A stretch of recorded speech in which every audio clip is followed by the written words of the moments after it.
German soldiers surrendered in North Africa in the spring of 1943, few could imagine the kind of world they were about to enter. For months, Nazi propaganda had repeated a single message. The United States was a fragile, divided nation, technically backward, morally weak, and incapable of sustaining a prolonged war. German troops were taught that American industry was chaotic, inefficient, and incapable of producing military equipment on the scale required for global conflict. Many soldiers believed these claims wholeheartedly. Others repeated them simply because they had no information to contradict them. But the reality they were about to witness would dismantle nearly every assumption they carried about their enemy. The collapse of the Afrika Korps in Tunisia was one of the largest mass surrenders in the European theater. Between May 9th and May 13th, 1943, more than 200,000 Axis troops, German and Italian, laid down their arms. For many German soldiers, the surrender felt like a temporary setback. They assumed they would be placed in North African or European camps, perhaps exchanged or repatriated at the end of the war. Almost none expected to cross the Atlantic Ocean and spend the remainder of the conflict in the United States. This decision by American planners was strategic. Transport ships carrying supplies from American ports to North Africa often returned home empty. Rather than waste that capacity, the U.S. military chose to fill outbound voyages with prisoners. As a result, by mid-1943, tens of thousands of captured German soldiers were boarding American Liberty ships and beginning a journey that would transform their understanding of the war. The first stage of this transformation took place before they even reached American soil. After months or even years of fighting in the desert, many prisoners had grown accustomed to shortages of fuel, of medicine, of ammunition, and above all, of food. Germany's supply lines into North Africa had been under severe strain. Convoys crossing the Mediterranean were vulnerable to British submarines and aircraft. Even elite units like the Afrika Korps often received diluted rations and limited medical care. But once in Allied hands, prisoners were processed with an efficiency they had never encountered. American officers, many of whom spoke German, recorded identities, administered medical checks, and issued clean clothing. Prisoners were stunned to be fed full meals that on paper were just standard U.S. Army rations that seemed luxurious compared to what they had received during the final months of the African campaign. Some POW diaries from this period describe the moment German soldiers realized that Allied logistics were on an entirely different scale. Trucks, tents, supplies, and food seemed unlimited. The sheer abundance challenged the belief instilled by Nazi propaganda that America was economically fragile and socially chaotic. The Atlantic crossing deepened this impression. Many prisoners were transported on Liberty ships, mass-produced American cargo vessels designed to be simple, functional, and fast to build. German officers had heard rumors of these ships, but assumed the stories were exaggerations. They could not imagine a country capable of producing thousands of seaworthy vessels in just a few years. As the German prisoners boarded these ships, they saw evidence of an industrial system operating at a level beyond anything Germany could match. The Liberty ships were not luxurious, but they were sturdy, functional, and filled with American supplies. German POWs noticed the surplus, food, blankets, equipment stocked in quantities unimaginable in the resource-constrained German war economy. The voyage itself was uneventful for many. Convoys minimized the threat of U-boats, and the presence of American naval escorts helped ensure a relatively safe crossing. What left the strongest impression on the prisoners was not the journey, but the people operating the ships. Many noted that the American crew seemed relaxed, well-fed, and confident. Their uniforms were clean, their equipment modern, and their manner casual. To men who had spent months under constant pressure, the atmosphere was almost surreal. The prisoners had time, sometimes weeks, to observe American sailors. They noticed how little the crew worried about shortages. Leftover food was routinely discarded. Supplies were used generously. Everything from soap to cigarettes seemed abundant. German soldiers, raised in a wartime culture where every resource was hoarded and rationed, could not comprehend such wastefulness. To them, it signaled not carelessness, but overwhelming industrial strength. When the ships finally approached the American coast, prisoners were struck by what they saw on the horizon. Ports like Norfolk, New York, or Boston presented a spectacle of industrial activity unlike anything they had encountered. Ships lined the harbor, cranes moved continuously, and rail yards stretched toward the horizon. Warehouses, factories, and fuel depots operated without pause. At night, the ports were illuminated, something German cities had not experienced since blackout regulations began early in the war. For soldiers accustomed to darkness and scarcity, the sight was almost unbelievable. As they disembarked, the prisoners often encountered another shock: civilian cars parked outside the port. In Germany, private car ownership had plummeted during the war. Fuel shortages and rationing meant most civilians relied on bicycles or limited public transport. The Volkswagen People's Car existed more as propaganda than reality. But in America, even dock workers and laborers seemed to own cars. German POWs saw trucks, sedans, and station wagons in parking lots by the hundreds. For many, this was the first moment they realized that American prosperity was not reserved for a small elite, but was widely shared among ordinary workers. After disembarkation came the journey inland. Most German POWs were transported by train to camps across the Midwest, the South, and the Great Plains. The trains themselves were often standard passenger cars, clean, comfortable, and well-maintained. For soldiers used to cramped European military transport, the experience felt almost like civilian travel. Through the windows, they saw a country filled with electric lights, paved roads, busy towns, and industrial facilities. This landscape contradicted virtually every claim Nazi propaganda had made about the United States. Instead of a nation weakened by capitalism, they saw factories operating through the night. Instead of racial chaos, they saw orderly communities. Instead of poverty, they saw prosperity. By the time the prisoners arrived at the POW camps, locations in Texas, Oklahoma, Kansas, Nebraska, and dozens of other states, the psychological process was already well underway. Before they had even spent a day in captivity, many German soldiers had begun to question the narratives they had believed for years. What they found inside the camps, and what they would witness as laborers in America's wartime economy, would complete the transformation.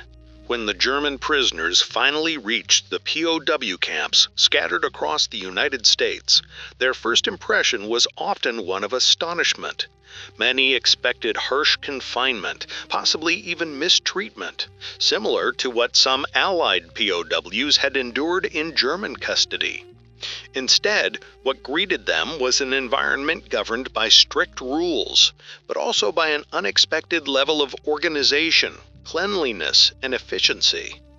Most camps were located far from major cities, in rural Texas, Oklahoma, Nebraska, Iowa, Georgia, and the Dakotas. These areas offered plenty of space, a safe distance from the coast, and an easy way to monitor prisoners.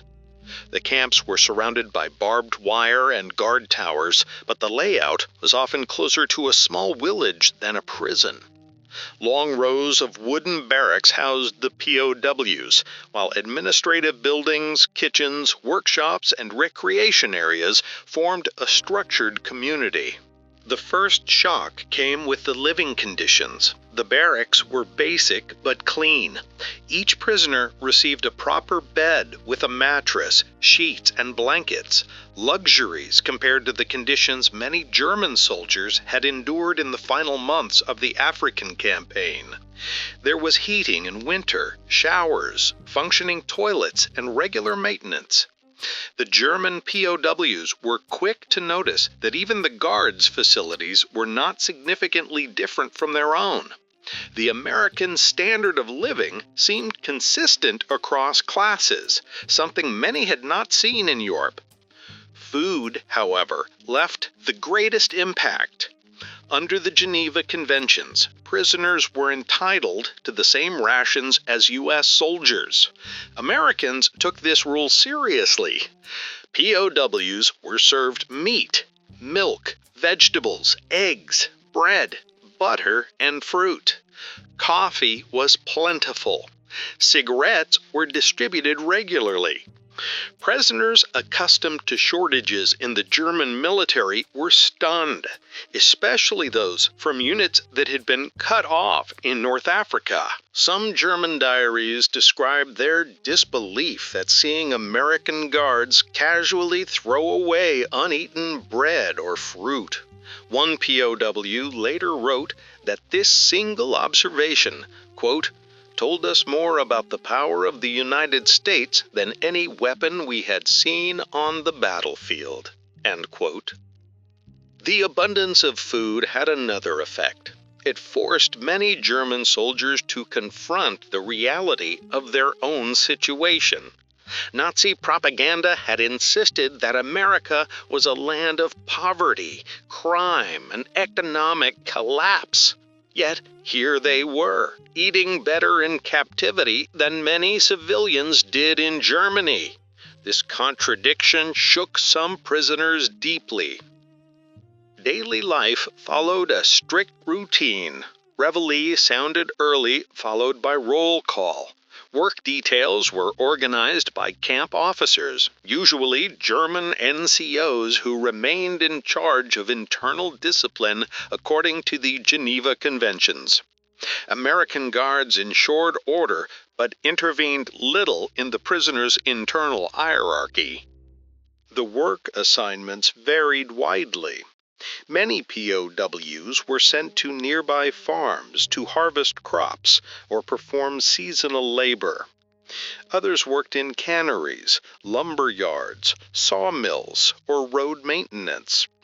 Agricultural labor was the most common, and it proved critical to the American home front. With millions of American men overseas, farmers faced severe labor shortages.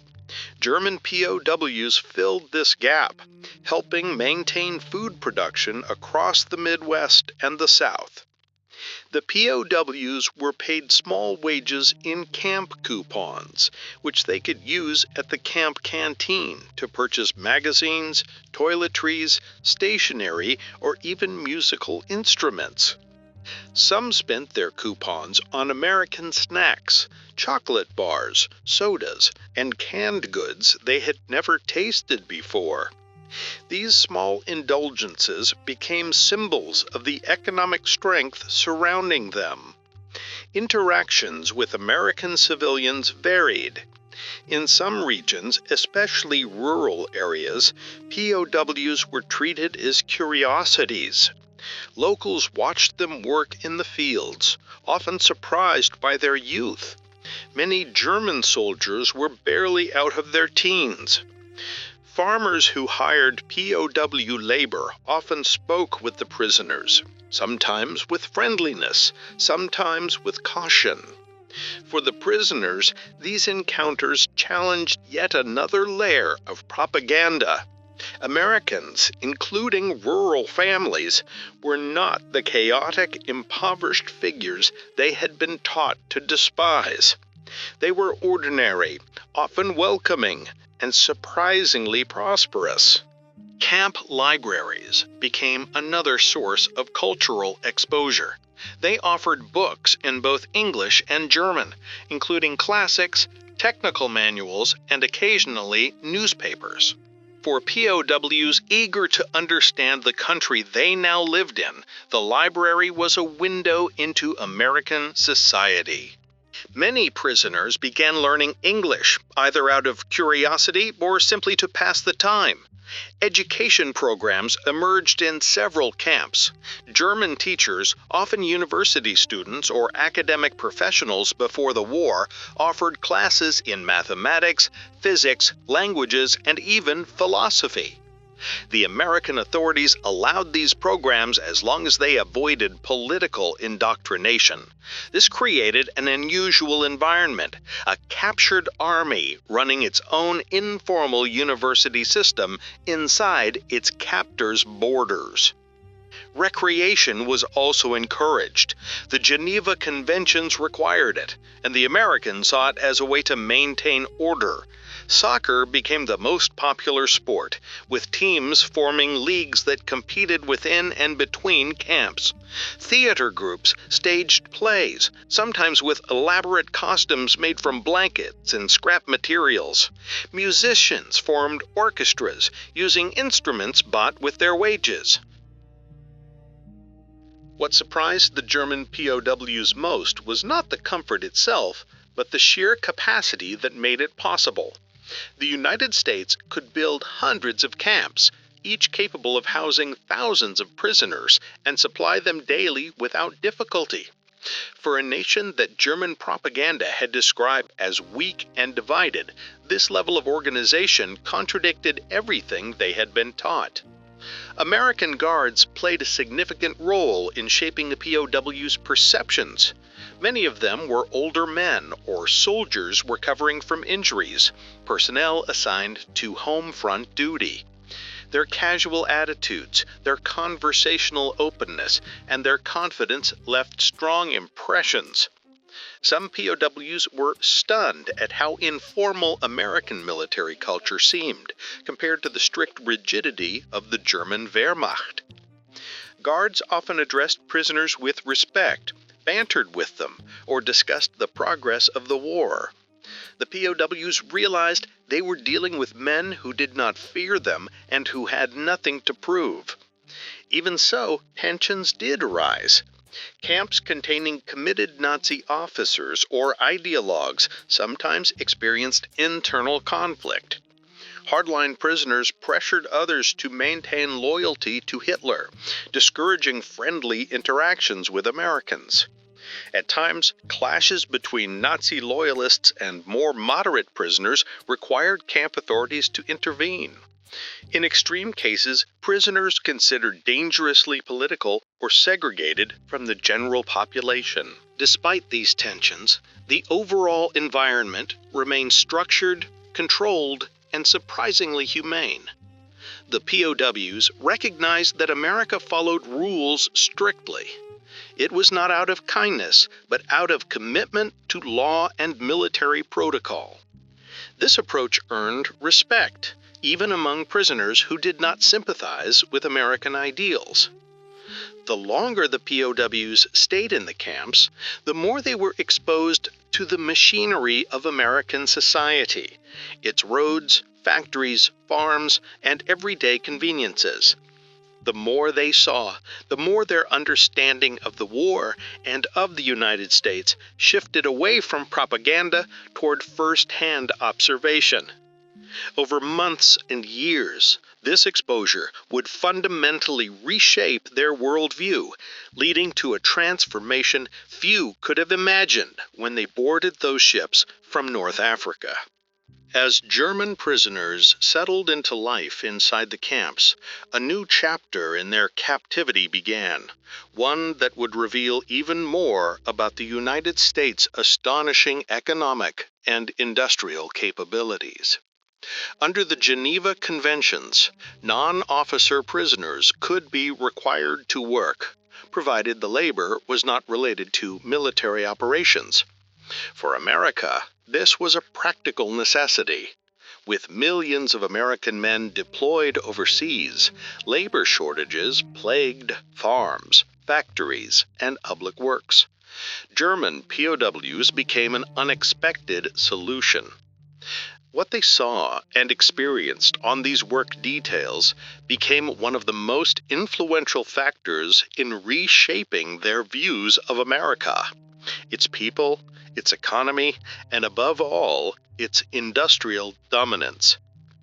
The first wave of work assignments focused almost entirely on agriculture. The U.S. needed harvesters, fruit pickers, cotton workers, and general farmhands. American officials quickly discovered that German soldiers, many of whom came from rural backgrounds, were competent farm laborers. Camps in the Midwest and the South, in particular, became hubs for agricultural work crews. When POWs ventured beyond the camp fences, they witnessed aspects of American life that challenged their expectations even more than the camps themselves. The farms they worked on were often larger, more modern, and better equipped than those in Germany. The presence of motorized tractors, mechanized harvesters, and irrigation systems stunned many. In early 20th century Germany, mechanization existed but was nowhere near as widespread, especially in rural regions devastated by war, rationing, and supply shortages. Farm machinery became an early symbol of American strength in POW diaries. German soldiers repeatedly expressed disbelief at the number of machines available to ordinary American farmers. They were accustomed to farmland managed by hand labor, horse-drawn plows, and strict rationing of fuel and fertilizer. By contrast, American farmers operated fleets of machines with apparent ease. More surprising was the abundance of raw materials. Fertilizer, animal feed, gasoline, and tractor parts were available in quantities that German POWs found impossible to imagine. While Germany had been rationing fuel since early 1940, in America, even rural communities had access to gasoline, oil, spare tires, and engine components. To German prisoners, this was a glimpse into the deeper reality of Allied industrial supremacy. The United States simply had more, much more, of everything. As work programs expanded, POWs found themselves laboring in a range of industries. They worked in lumber mills in the Pacific Northwest, cutting timber for construction and war supplies. They staffed canning factories, packing produce destined for American troops overseas. They worked in textile mills, manufacturing uniforms and blankets. They cleared brush for public works projects, repaired roads, and assisted in state forestry programs. Through these jobs, they encountered the scale and pace of American industry directly. Many factories they saw were vast complexes, filled with assembly lines, humming with activity. Practically every piece of machinery appeared newer and more advanced than what they had worked with in Germany. This contrast was most striking for prisoners with engineering backgrounds, or those who had worked in German factories before the war. Some later recalled that the smallest American cannery or lumber yard often had more equipment and newer tools than entire industrial plants in wartime Germany. But perhaps the greatest shock came from observing the workforce. American civilians of all backgrounds, men too old for war, women of all ages, and teenagers, operated machinery, drove trucks, managed production lines, and oversaw complex logistics. For German POWs raised on Nazi racial ideology, the competence and confidence of a diverse workforce challenged deep-seated beliefs. They saw women running factories efficiently. They saw Mexican-American laborers operating machinery with skill. They saw Black American workers participating in industries where Nazi propaganda claimed chaos ruled. The sight of American women in industrial jobs was especially startling. In Germany, women did work in factories, but the scale and social acceptance were vastly different.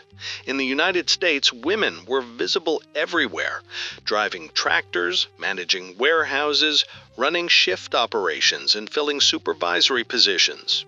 The POWs realized that America had mobilized its entire population for war, not just a segment. This full-scale industrial mobilization resonated deeply with them. The fact that the United States could wage war in Europe and the Pacific simultaneously while still maintaining enormous production capacity at home was a revelation. In Germany, civilians had lived with rationing, shortages, and bombings for years. American civilians, by contrast, continued to live relatively normal lives with cinemas, electricity, cars, and consumer goods still widely available. POWs realized that while German cities were being destroyed by Allied bombers, American cities were producing more weapons, ships, trucks, and planes every month. One POW later recalled that he finally understood the war was unwinnable, not because of the military situation on the battlefield, but because America had more factories behind every factory. Work assignments also revealed the American cultural value of efficiency. In agricultural labor, for example, POWs saw streamlined processes, mechanized planting, automated grain elevators, refrigerated trucks, cooperative storage buildings, and fast distribution networks. German farms were productive, but they could not match the scale or speed of American systems. In lumber operations, POWs saw sawmills capable of processing timber in minutes. Large conveyor belts moved logs automatically. Diesel-powered equipment replaced human labor. German forestry operations, by comparison, still relied heavily on manual tools and animal power. In canning factories, POWs saw conveyor lines turning tons of produce into packaged goods at astonishing speeds. Machines sealed thousands of cans per hour, a level of mechanization far beyond what many Germans had seen back home. They often commented that these factories symbolized America's strength: fast, efficient, abundant, and unstoppable. Transportation infrastructure impressed the POWs even more. Roads were wide, smooth, and well-maintained. Railways crisscrossed the country in dense networks, transporting goods night and day. Trucks were everywhere, large, modern, and constantly in use. German transportation networks at the time were strained, damaged by bombing, or limited by fuel shortages. Even during captivity, prisoners sensed that the flow of American goods across states was relentless and uninterrupted. Throughout their time working outside the camps, POWs were also struck by the attitude of American civilians. Many encountered kindness or simple curiosity rather than hostility. Farmers shared meals or spoke casually with them. Factory workers joked with them, sometimes offering cigarettes or coffee.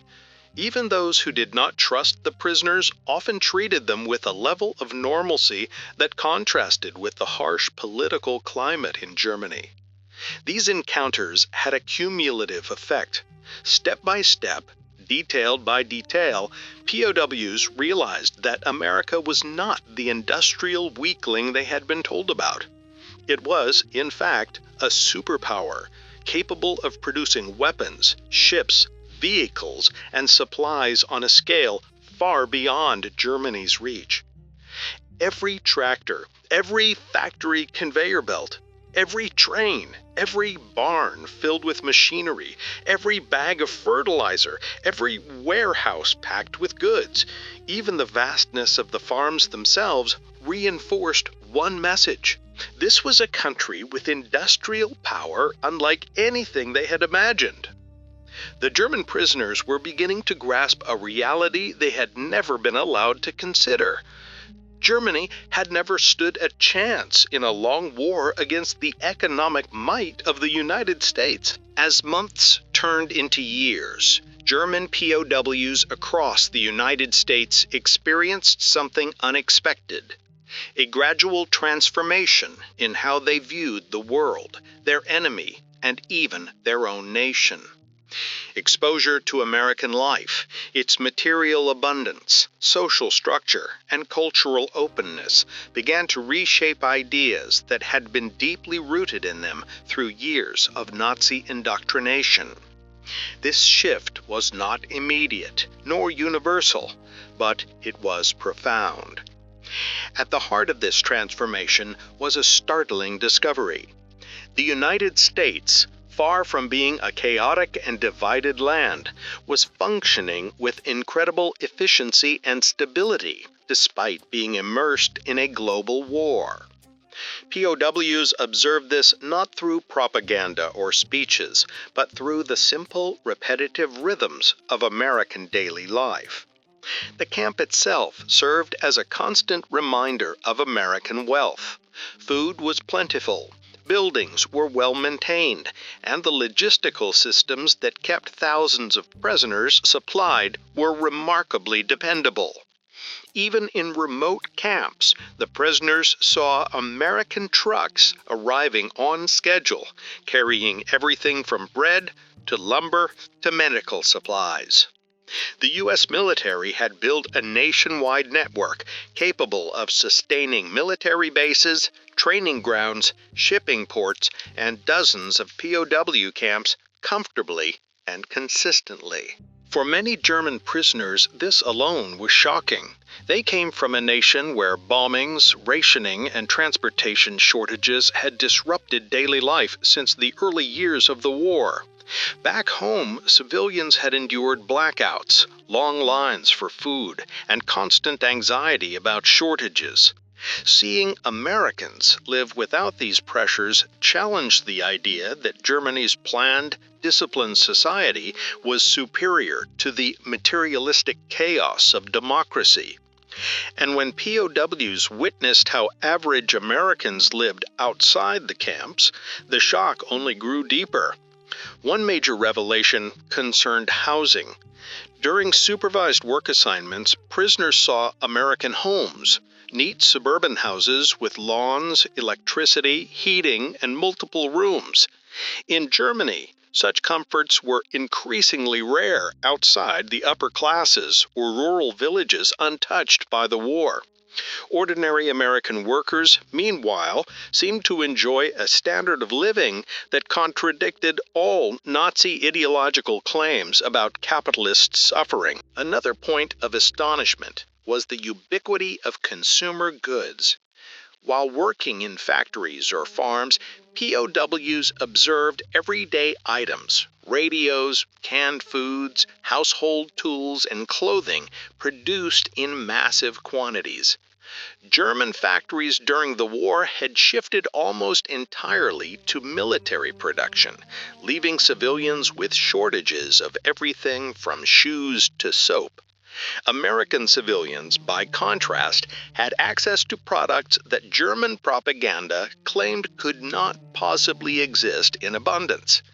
This disparity forced many POWs to question a key pillar of Nazi ideology, the belief that Germany, through discipline and unity, had surpassed all other nations in productivity. Instead, they saw a society where freedom and prosperity appeared to reinforce each other rather than weaken the state. Another factor that deeply challenged German beliefs was the behavior of American civilians. Most POWs expected hostility from the people of a nation whose soldiers they had fought. Instead, they often encountered politeness, curiosity, or simple indifference. When POWs worked on farms, many farmers provided water, food, or shade without hesitation. Some would speak with them about their families, crops, or the weather. This casual, friendly interaction stood in stark contrast to the controlled and suspicious atmosphere of wartime Germany. Perhaps the most jarring revelation came from encountering American racial diversity. German soldiers had grown up under a regime that preached strict racial hierarchies and portrayed non-white populations as inferior. Yet in the United States, they saw a far more complex reality. They observed Mexican-American workers managing agricultural operations, black laborers running machinery, and Asian-American employees contributing to industrial efforts. The fact that these workers operated advanced equipment, held supervisory roles, or simply were treated as part of the workforce challenged the validity of Nazi racial teachings. Even more surprising was the sight of American women working confidently in factories, assembling machinery, driving trucks, or operating tools that some German soldiers had never used, even in military service. In Germany, women's roles had expanded during the war, but nowhere near the scale or visibility seen in the United States. The POW's exposure to American news and radio broadcasts also had a significant impact. American newspapers were sometimes available in camp libraries. While political content was censored for the prisoners' protection, many still encountered American reporting that contrasted sharply with Nazi-controlled media back home. They noticed differences in tone, freedom of expression, and willingness to criticize government decisions. This made them question the claims of total unity and obedience that Nazi propaganda had portrayed as essential to national strength. The American sense of individualism stood out as well. German soldiers were accustomed to a culture that emphasized collective purpose, obedience, and centralized authority. In contrast, they now saw civilians who openly discussed politics, criticized leaders, or pursued personal ambitions with minimal interference. To many, this was initially bewildering. Over time, it became a symbol of American confidence, a society secure enough to permit disagreement without falling into chaos. One of the most transformative experiences for many POWs occurred in educational programs. Across dozens of camps, German prisoners organized classes in mathematics, engineering, literature, and languages. American authorities allowed these classes but monitored them to ensure no political indoctrination. This gave room for intellectual exchange within a relatively safe environment. When prisoners studied American history, economics, or literature, often using donated English language books, they began to grasp the philosophical foundations of the society that surrounded them. A few camps even featured discussion groups where POWs debated the future of Germany. These discussions often revealed the ideological divide among prisoners between hardline Nazis, disillusioned soldiers, and those searching for new ideas. Exposure to America's democratic freedoms made some POWs rethink the rigid dogmas they had grown up with. It planted seeds of skepticism about authoritarianism that would influence many after the war. Not all prisoners embraced these changes. A minority remained fiercely loyal to Hitler and rejected any evidence contradicting their beliefs. Conflict between ideological factions sometimes erupted, leading camp authorities to segregate the most extreme prisoners. But even among hardliners, witnessing America's industrial capacity often produced a grudging respect. They could not deny the overwhelming evidence. This nation was capable of producing goods and organizing manpower on a scale far greater than Germany. One POW later recalled that his first doubts about the Nazi worldview arose when he watched a single American factory produce more boots in a day than an entire German region could manage in a week. It wasn't ideology. It was mathematics. The United States was simply operating in a different economic universe. As the war progressed and Germany's situation worsened, these realizations took on new meaning. News trickled in, slowly, imperfectly, about bombings, shortages, and military defeats back home. For many POWs, especially those who had initially clung to the hope of a German victory, the contrast between America's stability and Germany's suffering became undeniable. By late 1944 and early 1945, the psychological shift among POWs was nearly complete. They no longer saw the United States through the warped lens of Nazi propaganda. Instead, they saw it for what it truly was: a massive, industrialized, highly organized superpower. And soon as the war came to an end and repatriation began, they would carry these observations back to a shattered Germany, where their experiences in America would take on even greater significance.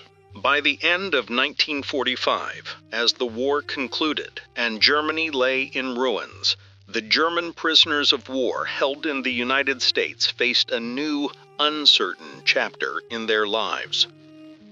Repatriation began gradually, influenced by political negotiations, logistical constraints, and the enormous task of moving hundreds of thousands of former soldiers across the Atlantic.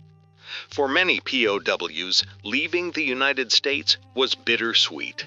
They longed for home and family, but they also knew they were returning to a Germany vastly different from the one they had left. What awaited them was a country shattered by defeat, its cities reduced to rubble, its infrastructure destroyed, and its people struggling simply to survive. Yet the experiences German POWs carried with them, memories of American abundance, industrial power, and social openness, would play an important role in shaping post-war German society. For most prisoners, the realization that Germany had lost the war came gradually. While American authorities did not directly inform POWs about battlefield developments, news leaked into the camps through English-language newspapers, conversations with guards, and occasional broadcasts. By early 1945, few illusions remained. German cities were being bombed relentlessly, the Eastern Front was collapsing, and shortages at home were severe. This slow discovery influenced how POWs interpreted their captivity. What had begun as a shocking immersion into American prosperity became, over time, a comparison point against the growing hardship back home. The POWs' experiences in American camps, farms, and factories made Germany's eventual defeat seem less surprising. They had seen firsthand how enormous the American industrial base was, how factories, farms, railroads, and ports operated at full capacity without interruption. They had seen the abundance of food, energy, machinery, and labor. They knew that Germany, exhausted and isolated, could not match this scale. When repatriation finally began, POWs traveled by ship once again across the Atlantic, but the return voyage felt entirely different. They no longer felt like elite soldiers of a rising empire. Many felt like survivors of a national tragedy, witnesses to a war that Germany could never have won. Some ships delivered POWs to France or Britain for additional labor requirements, delaying their return to Germany. Others sailed directly to German ports now under Allied occupation. When they stepped onto German soil, the destruction was overwhelming. Cities like Hamburg, Cologne, Dresden, and Berlin bore little resemblance to the vibrant urban centers the soldiers had left years earlier. Entire neighborhoods had vanished. Roads were blocked with debris. Utilities barely functioned. Food shortages forced civilians into ration lines that stretched for blocks. The contrast with America, where even small towns had electricity, paved streets, and well-stocked markets, was impossible to ignore. It was in this shattered landscape that the POWs began sharing their stories. Their accounts often stunned the civilians who listened. Many Germans had believed until the very end that America was fragile and chaotic, a land of gangsters, poverty, and cultural decay. Nazi propaganda had portrayed it as a nation on the brink of collapse, unable to sustain a war. But now, returning soldiers described a country overflowing with grain, automobiles, machinery, and factories. They spoke of American farms larger than German towns, of highways stretching farther than the eye could see, of factories where a single conveyor belt produced more in a day than a German factory could in a week. These first-hand testimonies shattered the last remnants of wartime illusions. For many German civilians, hearing returning POWs describe life in America was the first time they realized the true scope of the economic forces Germany had been up against. It was also the first time many understood that the war had been unwinnable long before it ended. Returning POWs also shared stories about American society, stories that challenged deeply ingrained beliefs about class, race, and gender. They described American women running factories, American workers owning cars, at a level of social nobility rare in Germany. They talked about American supermarkets filled with food, about workers' rights, and about neighborhoods where families lived comfortably even during wartime. To a nation exhausted and disillusioned, these stories became seeds of a new worldview. They contributed to a growing admiration for American efficiency, democracy, and industry. For many returning prisoners, especially the younger ones, exposure to American society sparked curiosity, openness, and a desire for political and economic reform in Germany. In the earliest years of Reconstruction, some POWs became informal messengers between the two worlds, helping bridge the gap between former enemies. Yet, not all returning prisoners embraced this new perspective. A minority remained loyal to Nazi ideology and dismissed their American experiences as manipulations or illusions. Some resented the United States, blaming their captivity for Germany's suffering. However, the sheer volume of POWs, over 370,000, had been held in the United States alone, meant that the majority view had a profound influence on German society. In West Germany, which soon became a center of post-war recovery under the Marshall Plan, the lessons POWs brought home aligned with the nation's rising interest in American-style economic development. The social market economy that emerged in the 1950s, combining free market principles with strong social protections, was shaped partly by admiration for American efficiency, and partly by a desire to avoid the extremes of both Nazi authoritarianism and Soviet state control. Former POWs also influenced German culture. Many had learned English in the camps and became translators, teachers, or business liaisons in the post-war years. Some returned with an appreciation for American literature, music, or cinema. A few even maintained correspondence with American families they had met during work assignments. These relationships, though small in number, symbolized a broader transformation, the shift from enemies to partners, from wartime foes to participants in an emerging transatlantic relationship. The American government, aware of this shift, encouraged reconciliation programs in the late 1940s. Exchanges, cultural events, and educational programs helped strengthen ties between former POWs and American institutions. By the 1950s, West Germany had become one of the United States' closest allies in Europe, a remarkable development considering the brutality of the war just a decade earlier. Historians argue that the POW experience helped facilitate this transition.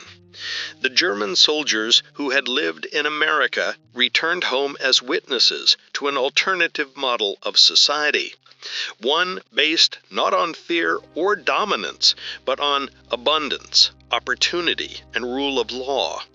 Their stories contributed to a collective reassessment of Germany's path and helped shape a new national identity in the post-war era. For many former prisoners, the United States remained a reference point throughout their lives. Some emigrated to America in the 1950s and 1960s, seeking the opportunities they had glimpsed during their captivity. Others stayed in Germany, but carried with them a deep respect for American society and a memory of the country that had treated them not as enemies to be crushed, but as human beings protected by international law.